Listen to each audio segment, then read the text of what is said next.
negative. I'm good, I'm bad. I'm knowledgeable, and I'm wild. So I'm going to give y'all from that perspective. So understand that. I ain't saying I'm the gospel or anything going on here, but it might be a little different than what you might be thinking. So I'm going to start off by, after, like I said, prefacing that.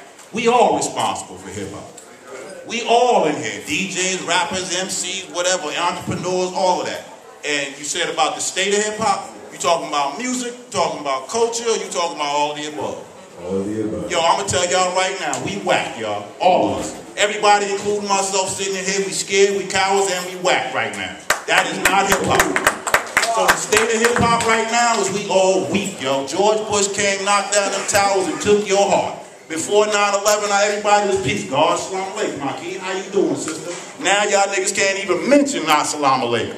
You don't even know what to talk about anymore. And the reason why I'm getting political and not just talking about music, because our music is political. Hip-hop comes out of the culture. The culture came from, the music comes from the culture. You was never the greatest talent in terms of singers in the world. You was never the greatest talent in terms of musical players and instrumentation in the world. Matter of fact, the bands used to laugh at us before. What you had was a knowledge of self.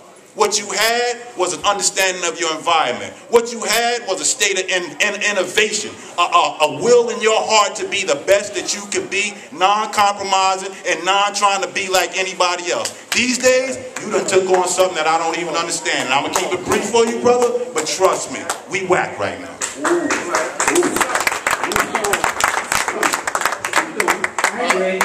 Ditto. Ditto. Hey.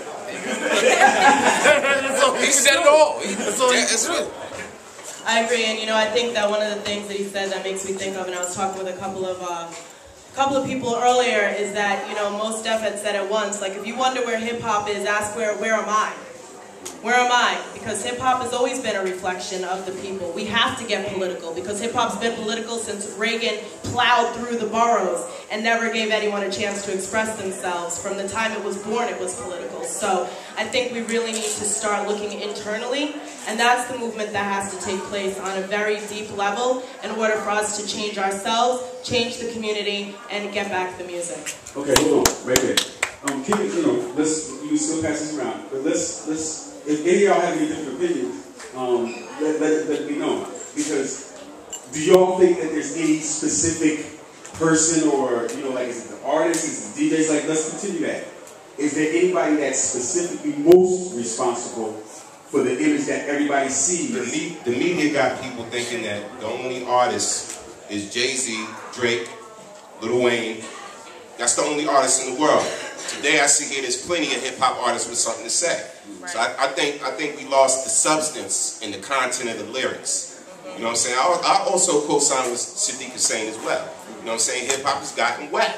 Because when I listen to the radio now, I think there's only maybe like 8 artists that exist. Whose fault is that though? Like, why is it like that? It's the radio DJs? Who's doing it? We control, see, is the fans? This is, I heard one word he mentioned, he said cowards. Because we kind of control, we can dictate what the media puts out there. We don't write enough letters, we don't protest no more, you know what I'm saying, we don't boycott no more, we just accept whatever they push out there.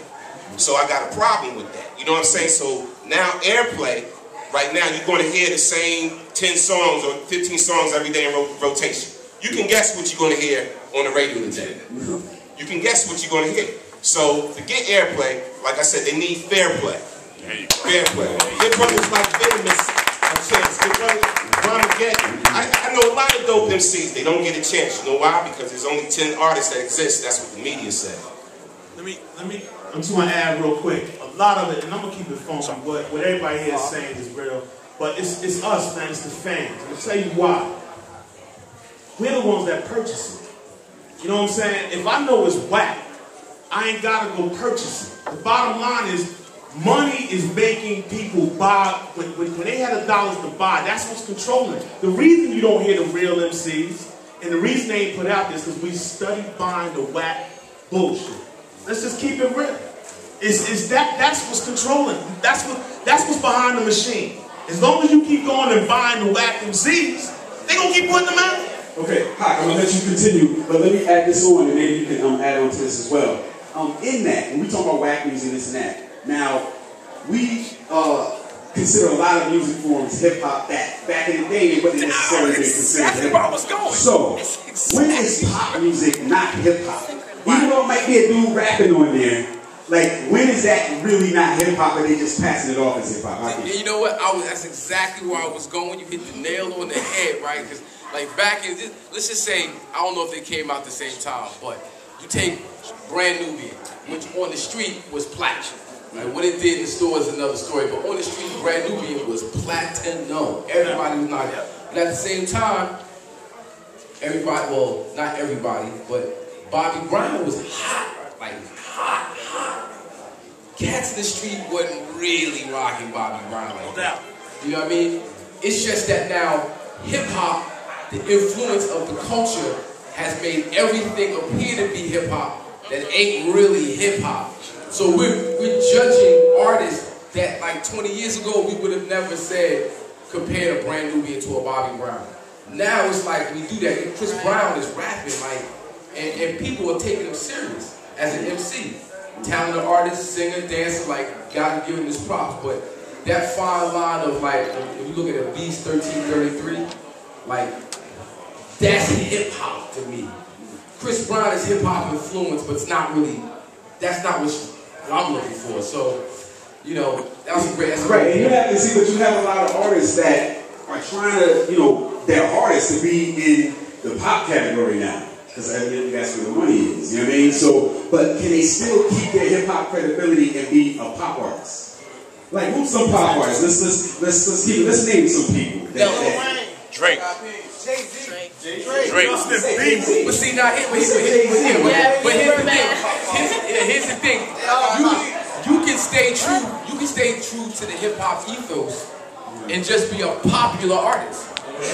You know, you can be a popular artist but still in hip hop. Or, you know, instead of just trying to get a pop market, like, just don't try to shoot for the, whatever you do, master what you do. Have a love for what you do. Understand the totality of what you do and where you're at. And then if you happen to cross over, like EPMD, no crossover, crossed over. That record crossed over. So you're saying basically the beat doesn't matter? We gotta be careful when we say crossover though. Is it that an artist is evolving, or did they cross over? So we gotta be, it's a thin line, you know what I'm saying? We gotta be able to judge which is which. Watch this, I'm gonna add on to you. Again, I don't mean to be, you know, grabbing this mic, but I'm gonna probably be grabbing it all right. Yo, what is hip hop? That's where you need to start it. Because what y'all calling hip hop today is not what I grew up on as hip hop when I grew up. We used to listen to rock music. We used to listen to jazz music. We used to listen to all, there was no such thing as hip hop music. There is no such thing as a hip hop beat. We stole it from the rock world. We stole it from the funk world. So when you talk about what is hip hop is how we put all that together with our own expression. Yes. With how we did things and it became popular. We never tried to make nothing for the world. Yes. The world came to us. And that's when I started off by saying we whack. We chasing a carrot. When the carrot used to chase us. What happened, yo?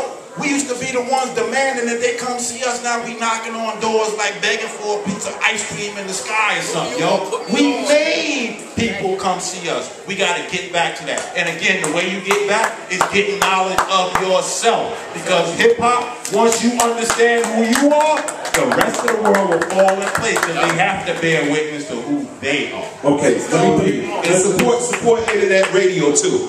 Where you can hear the real stuff. That's true. You got too many options out there nowadays. You don't got to listen to the same 4 stations on FM dial. But let me give y'all, let me turn your heads a little bit with this. All right, I got a couple of quotes here. All right, and y'all could guess the gender or the race of these people if you want to. Just judge by the quote. Because I'm not going to tell you the person's name right now. All right, or whoever these different quotes are from. But let me read one quote for you. This is extended on the topic of is today's hip-hop music for dummies. And now this is the quote. Once I got smarter, hip-hop became less important to me. So when I heard Lupe Fiasco say that he was asked to dumb down his lyrics, it made me realize that even the record labels are aware that people who listen to lots of hip-hop have a certain low level of intelligence. Is that true? I mean, is hip-hop for dummies? Let me give you another quote. And maybe that's the thing. The kind of rappers you listen to defines whether you may or may not be dumb. I think the best rappers are smart rappers, such as Jay-Z and Eminem. But people that listen to a lot of club or hood rap are probably listening to dumb people's music. This is what people are saying about hip-hop. Is it music for dummies? No, hip-hop has always been made to uplift and edify, and edutainment. KRS-One is to educate and also entertain. But artists have been forced to conform because we lost control over our own music because of the stronghold that the enemy put over us. He put over the entire industry. So once that stronghold was over the entire industry, it was a gag order. So that people couldn't even come out and say what it is they want to say. There's MCs with lyrics that's fly, that they believe in, that they can't even release because they're told that the album won't sell. So there's plenty of MCs like that are really true to the art form, but the labels are following the instructions of Shaitan. Well, go ahead, no, because I mean, it sort of seems like you're saying that it's not the artist that's doing it. Do we even care about positive lyrics anymore, though? Lyrics for substance. Do we care? You know what I'm saying? Like, either you're going to bop your head or you're going to get educated. You know what I'm saying? So my whole thing, it goes back to Lauryn Hill when she said, I add a motherfucker so you ignorant niggas hear me. Remember that line? She said that for a reason. You know what I'm saying? Sometimes we don't want to hear the message or the positive, whatever. Sometimes we want to hear bang bang shoot 'em up. Sometimes we want to hear them slinging on the corner today, whatever. So it's got to get back to where there's some substance in the lyrics. But once there's substance in the lyrics, we got to support it. That's right. If we don't support it, then everybody's going to feed into the ignorance stuff. Okay. And then we're going to be called dummies. All right, well, let's continue with that right there. What Norm just brought up. Should artists create niche music to attract 1,000 to 5,000 fans instead of watered down music to appeal to the masses? Now that comes from this idea. There was an article written called 1,000 True Fans, and the idea is that let's look at 5,000 because 1,000 is a little bit harder, but the way it breaks down is if you have 5,000 true fans as an artist and they give you $20 a year, that's $100,000 a year. So you can make your living off of 5,000 fans. You don't have to try to water your stuff down and appeal to 1 million people and get 1,000 because you just watered it down and nobody is really getting any full, taste from what you're doing because it's all water. You know what I mean? So is that what artists should be doing? And maybe imagine going to jump in on here, but go ahead. Yeah, I think it depends on what you're in it for. If you're in it for the business of, the music industry, then follow those guidelines. Do what you got to do. But if you're in it for the art and to make the best art you could possibly make, then I would say stay true to self. You can't really say you should do this or you shouldn't do that. It's up to the individual. But I think back to what the point that Sadiq was making, once you have knowledge of self and you understand who you are, that something about you won't settle for less. You want to be the best at what you do. You just don't want to be mediocre. Do you think artists are really trying to be the best, or they just trying to put out some records? Like, they saying they the best, but are they, what kind of skill are you showing to say, like, I'm the best? Like, do you work on that hard? I don't know, but like, see, I don't think, like, Gucci Man, I don't really think... Is he really trying hard to make that? But I don't think he's saying he is either.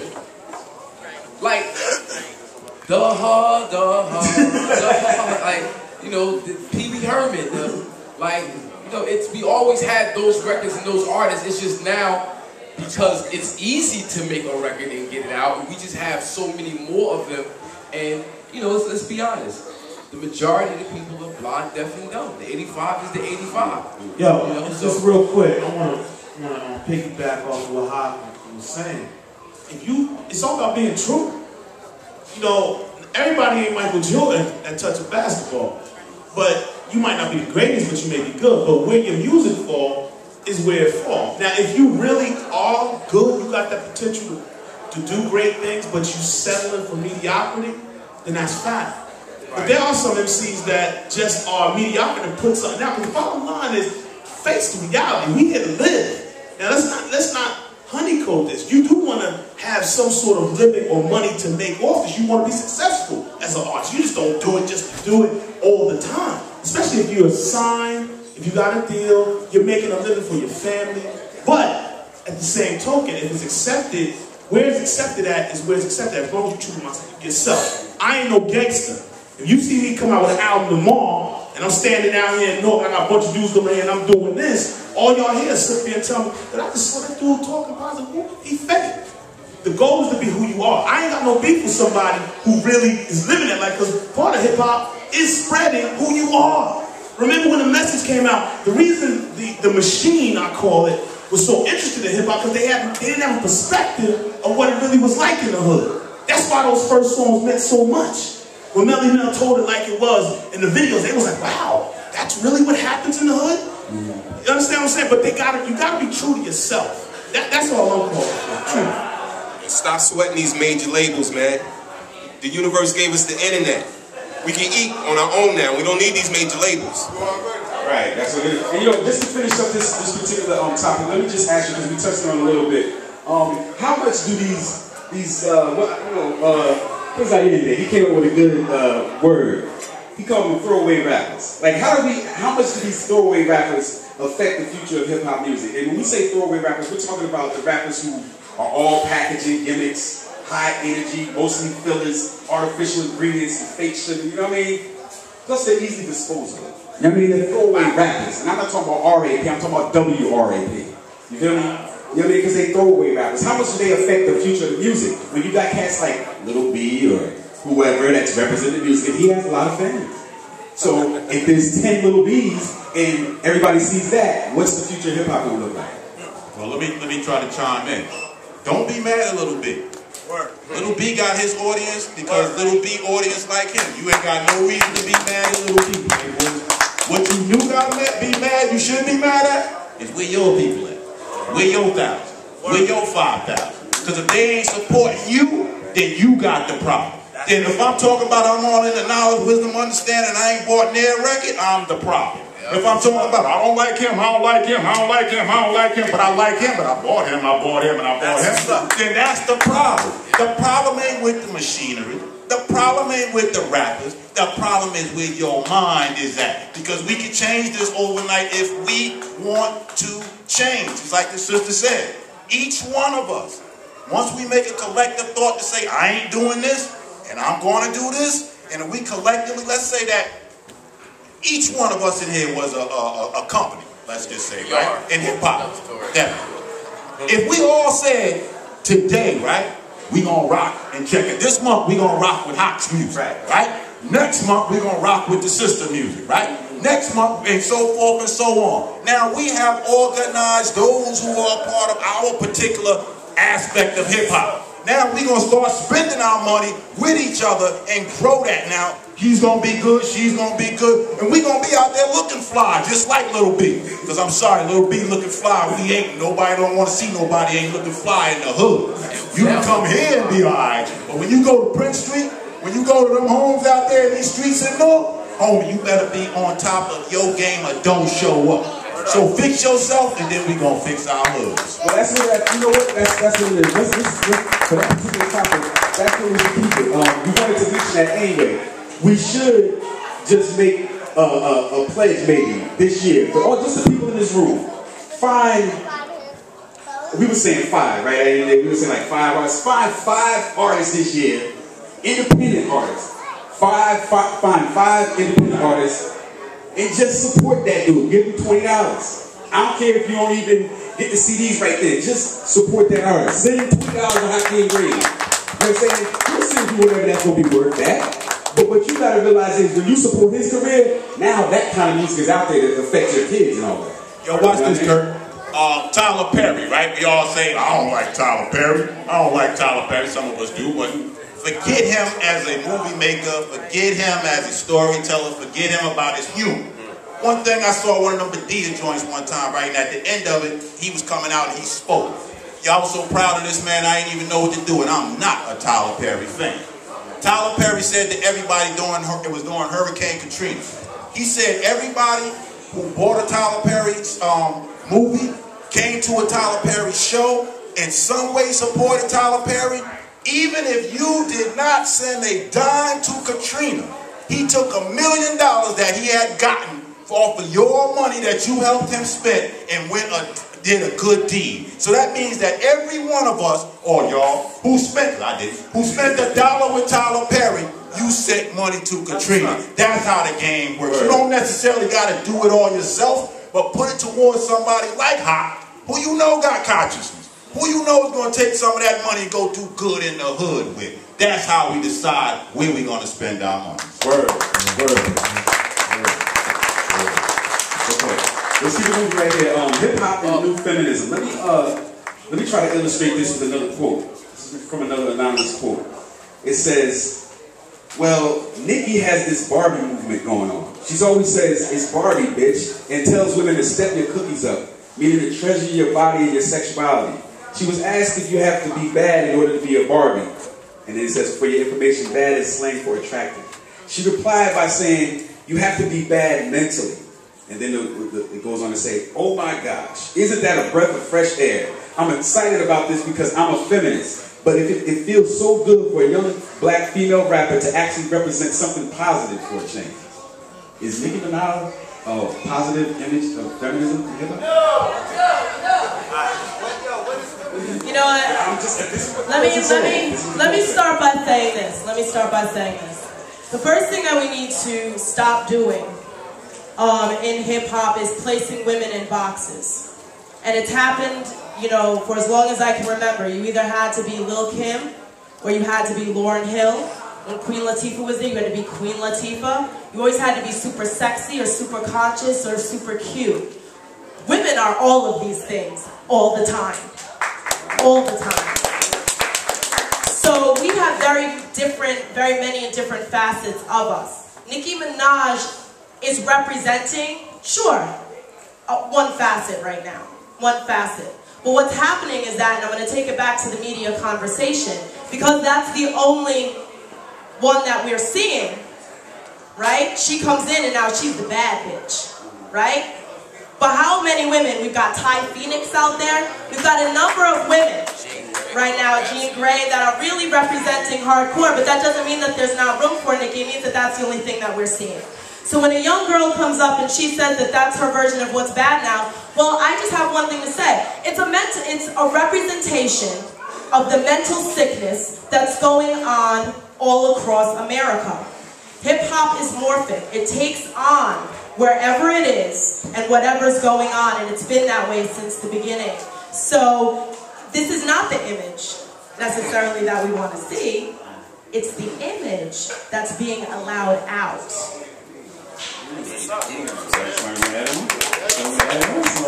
Hold on. Here come the negative side. I love sex. So ain't nothing wrong with Nicki, and y'all love sex too, so don't even try to act like Nicki's so bad. It's when you want to be down with Nicki. Some of y'all want to close the doors and listen to Nicki. And you don't want to listen to Nicki when the door is open. That's okay, but stop fronting inside yourself like Nicki is so bad and she ain't good and you don't want. You want to see a girl in a thong. And a girl want to see a dude with no shirt on sometimes. That don't mean all the time you walking around outside naked, but we are sexy people. We are intelligent people. And we have the right to be both of them. You don't got to be either. We're the only group of people that put ourselves, like she said, in the box. Why I got to be all super cool, purified and all this when the Vatican doing business with the mob? The industry needs Nicki Minaj anyway, because first of all, I listened to the names you said, Sister Queen Latifah, Lauryn Hill. They're not relevant right now. Y'all ain't buying their music right now. But Nicki opened the doors again for female MCs to come back out there. So if female MCs got something to say now, this is the time, because now the only female MC you hear right now is Nicki Minaj. Now his doors open, and by the way, we didn't mention Rod Digger, because she's crazy with it. From North. Yeah, from North. But what I'm saying is, let this be a vehicle for other females now to come out. Being that Nicki Minaj is the only one you're hearing about. So if you don't like what she's saying, start writing, get the pen, get in the studio with the beats, and counteract what she's saying. You know what I'm saying? So shout out to Nicki Minaj. Do your thing. Let me just say something really quick. I don't necessarily know if she opened the door for anybody. I think that she opened a door for herself.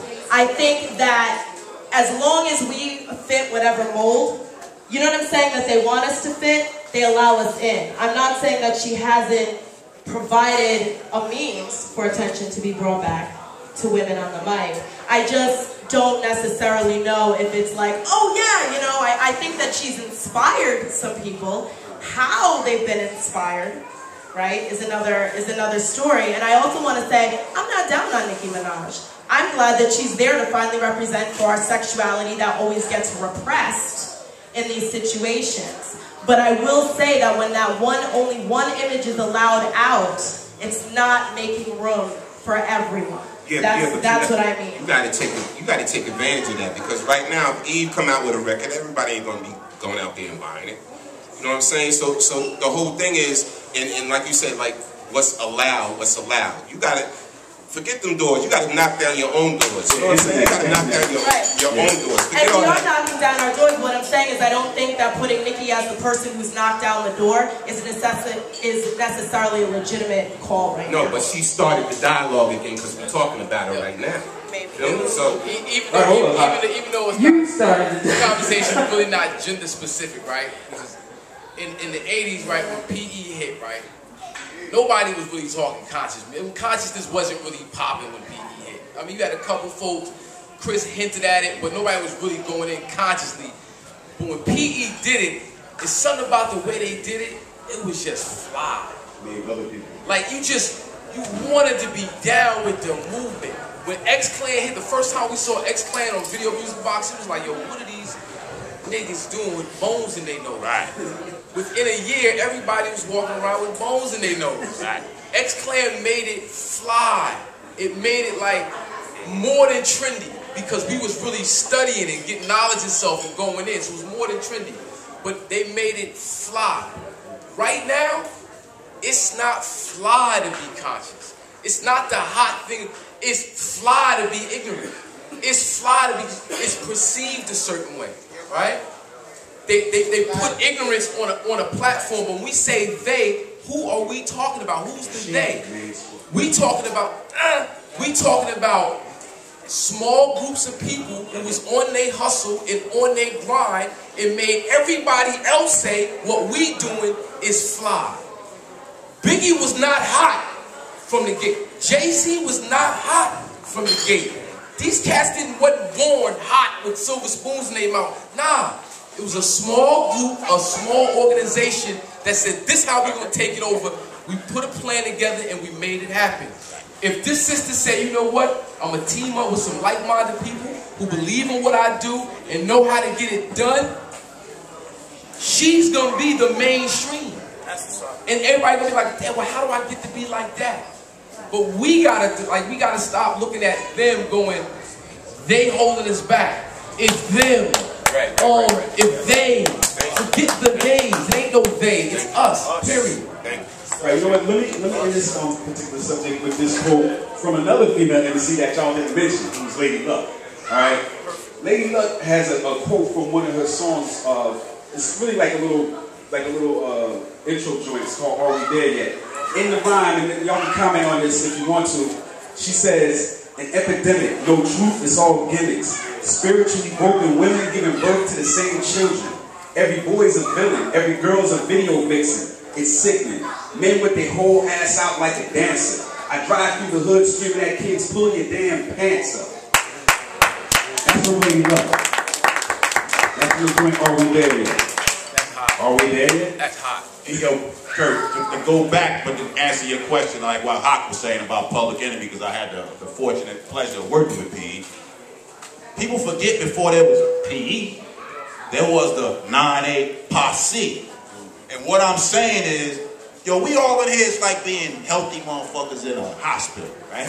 Y'all don't need no medicine. Y'all know this basic already. Are you going to do it? That's a whole nother story, but you know it. Now, you go outside to the next blocks up, they don't know it. Those are the ones that we need to be in front of. And guess what? You're not going to them with no broccoli and telling them to be vegetarians unless you give them their favorite ice cream first. So what I'm saying is, you got to show up and be the part. You got to be real. People think that being conscious is being corny. You a punk. you whack, you don't got nothing. I'm conscious, I got a lot of sense in my head, and I still carry my gun. So you figure it out. When them niggas see me out there, no pun intended, they know me. I'm a new Black Panther. The Black Panthers dealt with violence. They just had knowledge of self to know when to use the violence. We got to teach people not to be non-violent, but how to use the violence. You don't tell somebody who takes martial arts, don't be violent. Martial arts will keep a violent person off your back. So it's all in what we telling and who we trying to reach. Are we going to solve this thing? Or are we going to be like Moses and just go around Israel for 40 years and 40 nights and never get nowhere? Okay. Can I just say one thing too? I think we need to get away from focusing on one artist as, you know, the downfall of anything. I mean, I really think, you know, and, you know, one thing, except for coffee. But I think we really need to get away from one artist being the downfall of anything. And, you know, I think it does come back, honestly, to what is going on with our mental condition that we're so easily swayed by everything that we see? What is going on in our communities that we're so easily swayed by everything we see? What is going on when we discuss, you know, a new hip-hop feminism, and there's many women coming out with many perspectives and points of views and stories that we're not always getting? And I think that that's the real conversation that has to take place. And in that sense, we need to move the conversation from a blaming problem to a, hey, what's going on, where we can start manifesting really healthy solutions for ourselves. So. Okay, let me ask this question out here. How many of y'all heard like the controversy with hip hop and the Illuminati? How many of y'all heard like in like the last year about the Illuminati? Right? Now, and there's supposed to be some sort of connection between hip hop and the Illuminati. Whether it's Jay-Z is a part of the Illuminati or whatever like that. Hakeem, you have a song called Illuminati, right? Break down a little bit for us what that's about and how we can understand that whole topic of hip-hop and the Illuminati. Alright, first... Get the mic. Okay. The word Illuminati means illumination, enlightenment, is generally applied to some secret organization that supposedly rules the world, and they're the Illuminati. The Illuminati, I've learned, is a borrowed phrase that was used by Moors in Spain from 711 to 1492, called the Illuminati.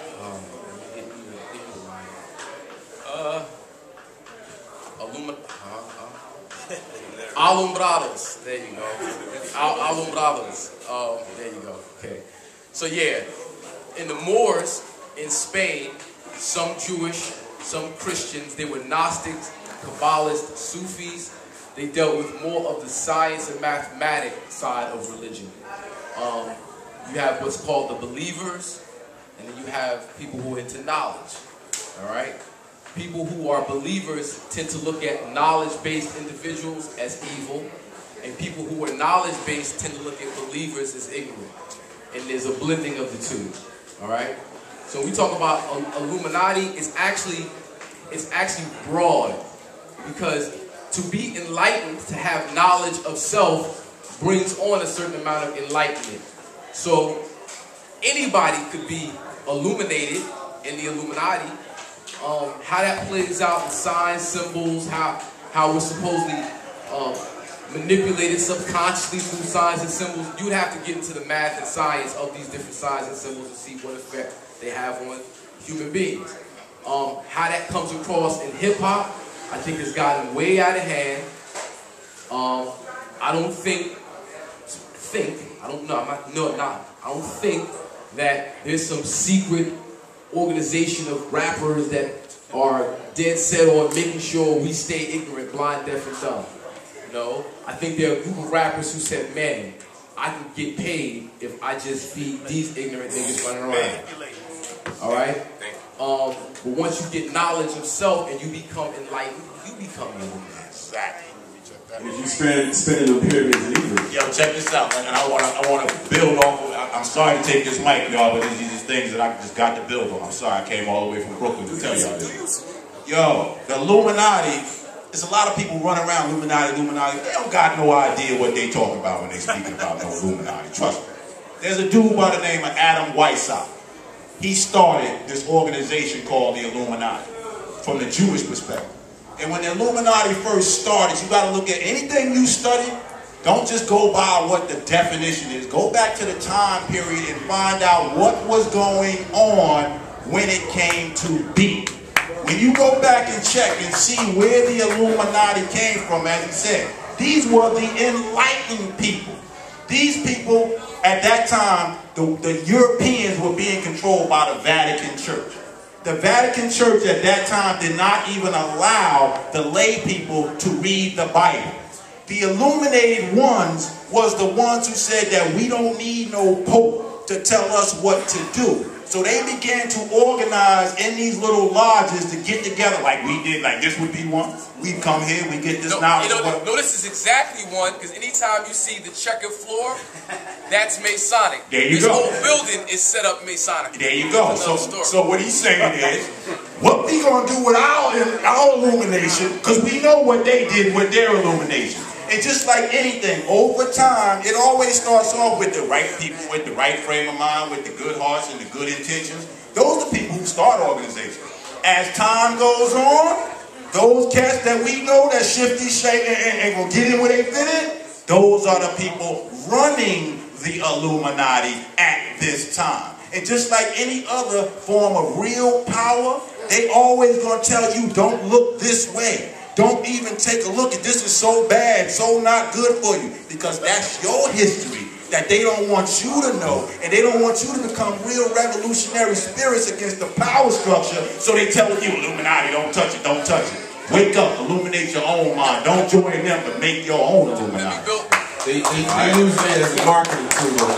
They use it as a marketing tool. Because that's what the people are caught up on right now. A lot of times, we're caught up in our biggest fear. What we're afraid of the most, we seem to give the most attention to, right? So because we're walking around ignorant, somebody says Illuminati, but then it kind of attracts us at the same time. So okay, if that's what you're into, that's what we're gonna give you. Come on.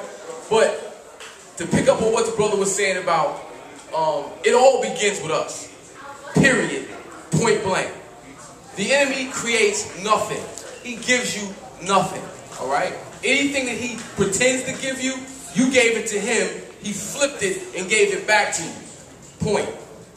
Research Thomas Jefferson, Six-Nation Confederacy, Iroquois, right? Iroquois is a French word.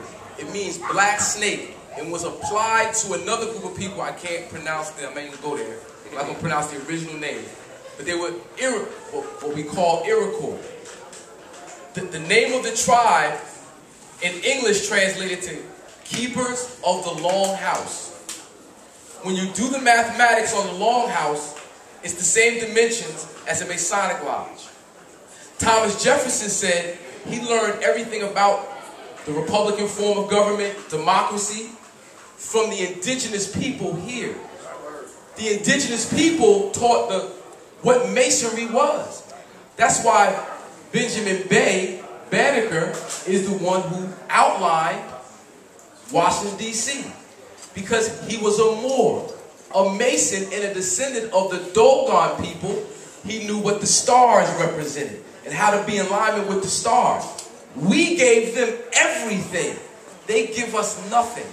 We think it's them. It's really us. We just don't know it. And that's why hip-hop is here. So we can speak to the people and let the people know who they are. They're God. Hip-hop, that's it. Say a word on that. Yeah. Okay, let's just take this out right here. And we definitely got to shift this over to Matthew Obama, and I want to get some input from Mondo as well. What a lot of artists are looking for today is alternative routes for hip-hop entrepreneurs. How can independent artists make their living out here, in this game, in this internet, and booking shows? How do these independent artists translate that into something else for themselves financially? What could they do? Well, first, I guess I'd align myself with Sadiq when he said that we're being very irresponsible in hip hop today. So really, the condition of hip hop today is really our fault. When we talk about the music, whatever is popular right now, yeah, it is programming, yeah, but it's also the consciousness of the country that we live in. So they feed you what you want. That's right, y'all.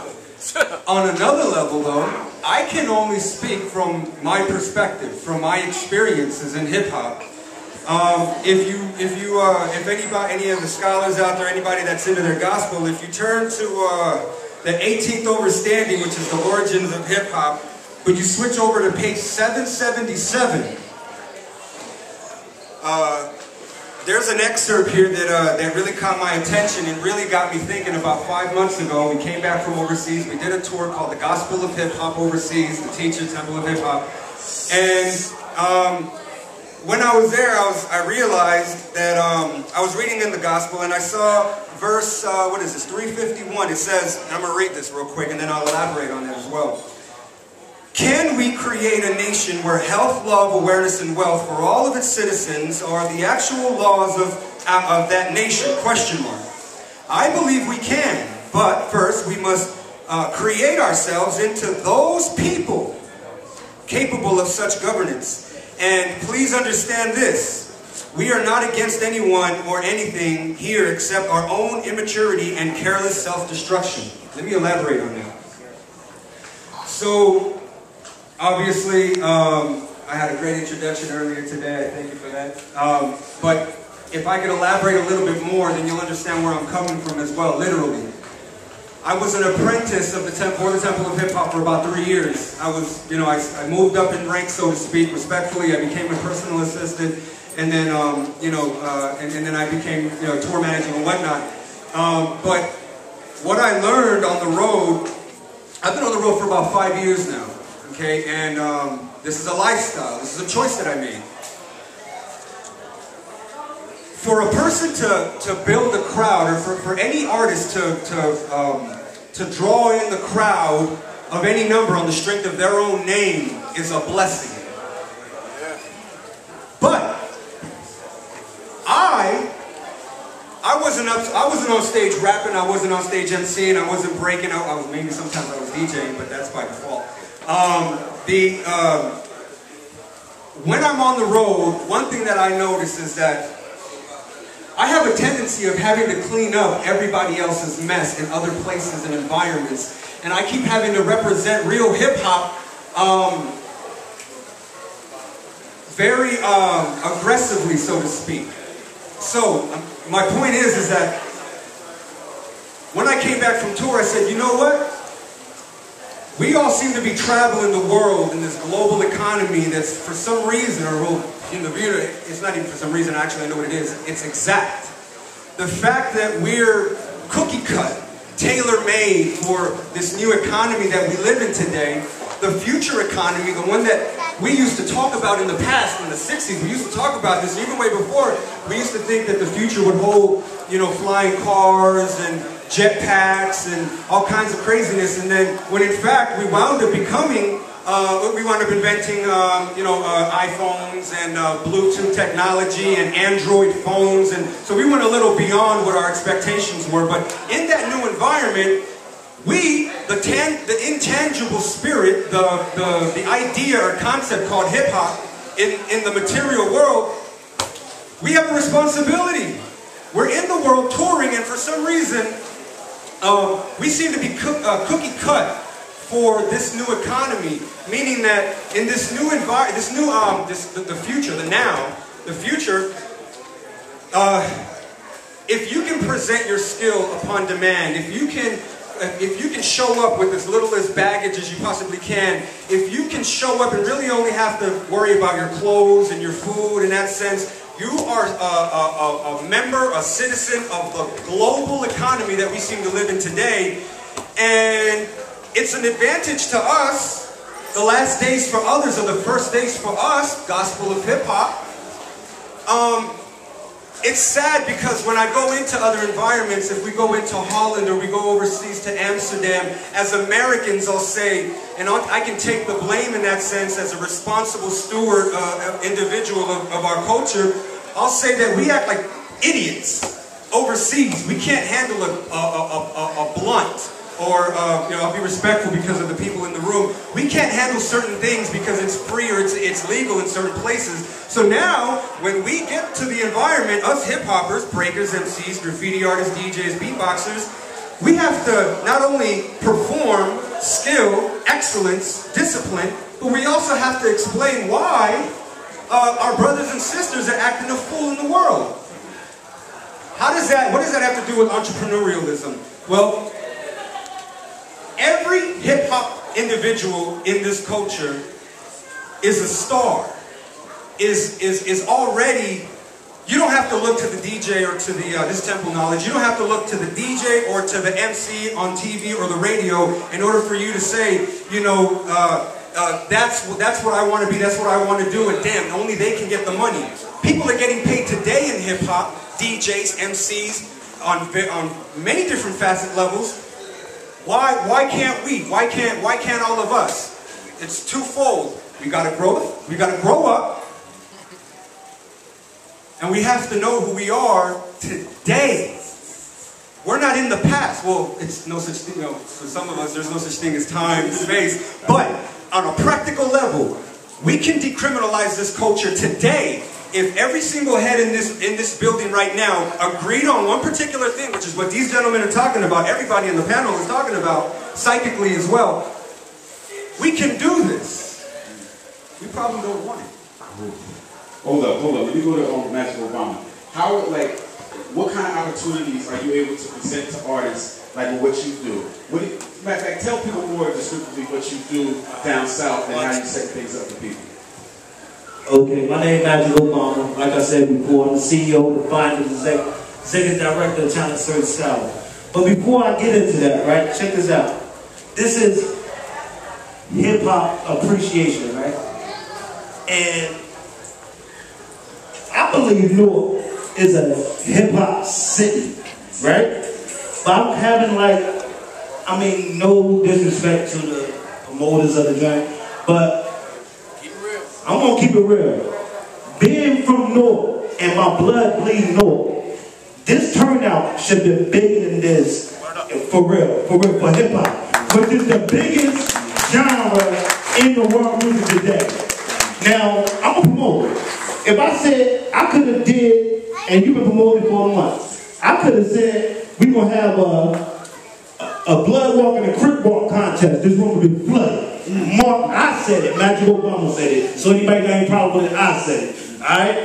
I do got a problem with Newark got national art. I'm gonna get you a question. We got national artists from this hood. Why they not here appreciating this hip hop with us? Word up. Now, I'm gonna say it again. My name is Magic and I'm from Newark. So check this out. I don't know if you reached out to them or not. But where the Latifahs at? Where the Red Man? This is a hip-hop appreciation to a business that enabled them to live better lives. So I don't want nothing from hip-hop. I take what I want from hip-hop. Hip-hop don't give me nothing. You know what I'm saying? And I don't know gangster shit, and I don't know other shit, excuse my language, but I don't ask nobody for nothing. I'm in a region where I'm in North, South Carolina, and Baton Rouge, Louisiana. I don't know one person. I went down there for the love of hip-hop, to bridge the gap from the South to the North. I went down there for another purpose and changed it to another purpose. You know what I'm saying? So, I'm just saying, I'm going to get back. This city, being a North, really disappoint me. I know it's 33,000 independent artists in this city. Why 1% of them can't be representing every day, which is 3,300. I'm thinking for that. You know what I'm saying? For hip-hop, people want the fortune and fame and the glamour and glitz of this game. But do people want hip-hop and the culture? And hip-hop, to me, I'm hip-hop outlaw. I was born post-riots, pre-Ronald Reagan. You know what I'm saying? So that's it.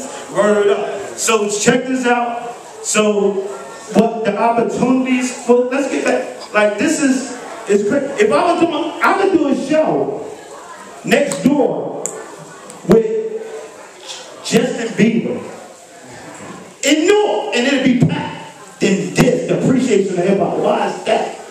You know what I'm saying? I could do a show with Britney Spears around the corner at the performance art with Newark, and you'll see some of the hardest of the hard little people there. Or, you know what I'm saying? Or you'll see their kids there. But why is they not here? I don't know the promotional strategy of it. I don't care about it. But why, I'm going to say something, why Wyclef not here? Why he ain't sending a representative here? Why is the Fuji's not here? Why is our own mayor of this city, and I'm not political, but why he ain't sent a proclamation of this day from a deputy mayor? Word. He could go, he could get Michelle Obama to come to Maple Avenue and all that. You know what I'm saying? He get Oprah, get Gayle King. But why he ain't appreciating something that the majority of his constituents listen to, love, and was brought up to? Even every student in every school in this city. So go back to what I was saying. There's 33,000 independent artists that ain't even got a deal in this city. So why is they not here now trying to politic this shit with us, trying to learn from? Them brothers is deep. I'm at art. These brothers is deep. Every last one of them. Now, I'm going to ask you a question. I'm going to answer your question respectfully. Ancestor with a brotherly mind. So I'm going to answer your question. I'm going to answer your question. What I do to give opportunity for artists down south, oh my God, down south, independence is independence. The things that they spend money on and buy and for their craft, they not asking Universal or Warner Brothers or nothing. They doing it because how we did it in the 80s. How the Message and African Bambaataa did it. How Chris did it. KRS-One did it with B-Boy Records. Let's do it. We love this shit. Let's do it. Let's do it. Let's put the money into it. Let's do it. Now, I'm down there navigating them through the system. I'm the biggest promoter in the South. How that happen? Because people embrace real, embrace real. I don't tell an artist I go down there and get you signed. I don't tell an artist I can come up there and bring you to Sadiq. I don't tell an artist I can come up here and get you to Shades of Hip Hop. Let's start Shades of Hip Hop down here. Let's start Universal Records down here. This ain't nothing but a Universal Record board right here now. With mine's better than that. So back to what I was saying, the independence, and Sadiq always enlightened me on, is a certain, be cautious of how you use independence, because this country that we live in is not independent, and we the greatest country in the world. You know, just be mindful, because we owe China so much money and all this. So don't get caught up in independence.